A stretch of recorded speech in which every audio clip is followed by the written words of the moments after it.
જય હિન્દ, જય ભારત મિત્રો. હવે આપણે આગળ જોઈ ગયા ચીન અને બાંગ્લાદેશ સાથેની સરહદ. હવે આપણે જોવાની છે પાકિસ્તાન સાથેની સરહદ. પાગલ રાજ પાકિસ્તાન. પાગલ રાજ પાક આવું બોલશો તો પણ ચાલશે. પા એટલે તમને ખબર પડી ગઈ છે પંજાબ આપણું મિત્રો, આપણી આન બાન શાન. ગ એટલે આપણું ગુજરાત. લ એટલે લદ્દાખ.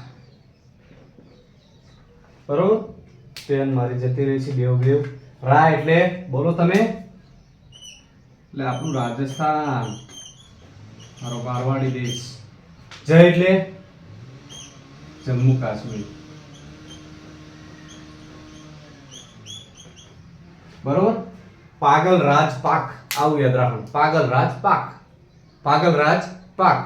લે હું અહીં છું ચીન. યાદ આવી?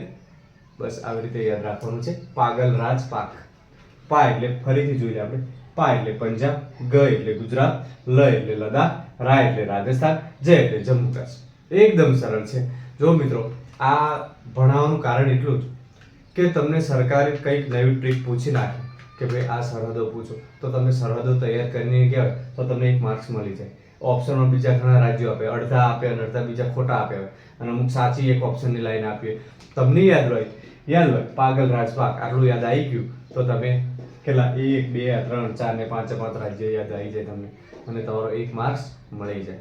બરોબર, બાકી તમને સહેલું લાગતું છે, તમે ભણેલા હશો, તમે ઘણી એકેડમી સાથે ઘણા વિડીયો જોયા હશે.